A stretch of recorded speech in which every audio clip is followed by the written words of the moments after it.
जय हिंद। बीएनजीकेपी क्लास में स्वागत है।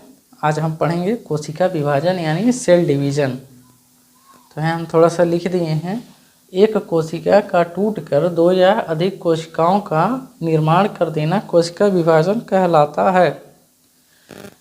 अब देखेंगे कि आप लोग के दिमाग में ये चल रहा होगा कि एक कोशिका है उसको तोड़ करके दो अलग अलग कर देना कोशिका विभाजन होता है। ऐसे नहीं होता है। यहाँ पर हम थोड़ा सा ये बायोलॉजिकल में थोड़ा सा इसका अलग होता है। अब देखेंगे कि ये एक कोशिका है, बड़ी कोशिका है। अब इससे दो कोशिकाओं का जन्म हुआ है। अब ये जो कोशिकाएं अभी जन्मी हैं ये अभी छोटी छोटी हैं, आकार छोटा है, साइज छोटा है। आगे चल के ये धीरे धीरे अपने आकार को बढ़ा लेंगी। इनके अंदर जो अंग है उसको पूर्ण रूप से विकसित हो जाएंगे, पूर्ण रूप से परिपक्व हो जाएंगी कोशिकाएं।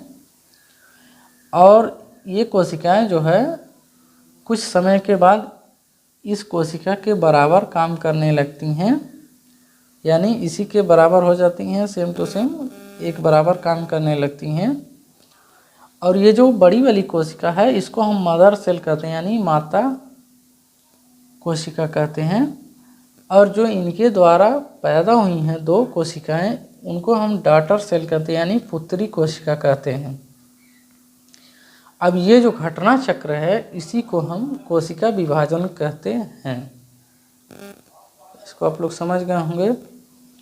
अब देखेंगे कि जो जंतुओं में कोशिका विभाजन का काम होता है वो आपका सेंट्रोसोम करता है। जीव जंतुओं में जो कोशिका विभाजन सेंट्रोसोम से होता है।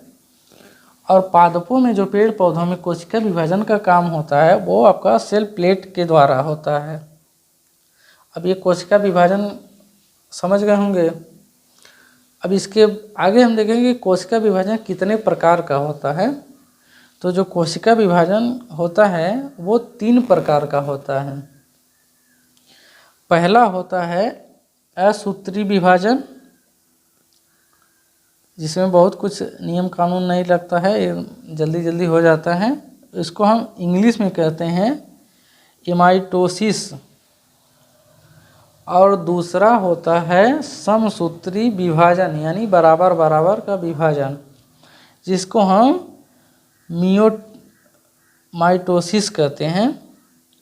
और तीसरा होता है अर्धसूत्री विभाजन, यानी आधा आधा कोशिकाओं का विभाजन, जिसको हम मियोसिस कहते हैं। अब इसके विषय में जो तीनों प्रकार हैं इसके विषय में हम पूर्ण रूप से जानकारी यानी अधिक से अधिक जानकारी करेंगे। इसके बाद इसका आप लोग स्क्रीनशॉट ले लीजिए। विभाजन के हम 3 प्रकार देख लिए हैं। उसमें से जो पहला प्रकार है वो है आपका असूत्री विभाजन, जिसको हम एमाइटोसिस कहते हैं। अब देखेंगे कि ये जो विभाजन होता है ये जीवाणु, विषाणु, सूक्ष्मजीव तथा प्रोकैरियोटिक में होता है। अब ये इतने छोटे होते हैं कि इनको हम नंगी आँखों से नहीं देख सकते हैं। इनको देखने के लिए हमको माइक्रोस्कोप की ज़रूरत पड़ेगी। ये माइक्रोस्कोप से ही दिखाई देंगे, इतने छोटे होते हैं। अब इनका जो विभाजन का काम है ये बहुत ही सरल है, बहुत ही आसान होता है। ये बहुत जल्दी जल्दी हो जाती है। इसीलिए देखते होंगे कि जो जीवाणु विषाणु के जो बीमारी होते हैं वो बहुत ही जल्दी डेवलप करते हैं, यानी बहुत जल्दी वो अपना कोशिका विभाजन करके वो आपको बीमार कर देते हैं। तो हम देखेंगे कि पहला उनका जो कोशिका होता है इस तरह से होता है। उसमें बहुत सारे अंग नहीं होते हैं, 1-2-3 होते हैं अंग मुख्य रूप से। अब इसीलिए वो जल्दी जल्दी अपना निर्माण कर लेते हैं कोशिका विभाजन करके। तो यहाँ देखेंगे कि जो पहला इसका स्टेप है, यानी पहली जो सीढ़ी है उसमें ये होता है कि कोशिका रहता है। और दूसरी सीढ़ी में जो क्या होता है कि ये कोशिका जो है अपना आकार धीरे धीरे बड़ा कर लेता है। और तीसरे स्टेप यानी तीसरे सीढ़ी में क्या होता है कि ये कोशिका 2 साइड में अलग अलग बट जाता है और बीच से दबना शुरू हो जाता है, यानी बीच से धंसना शुरू हो जाता है।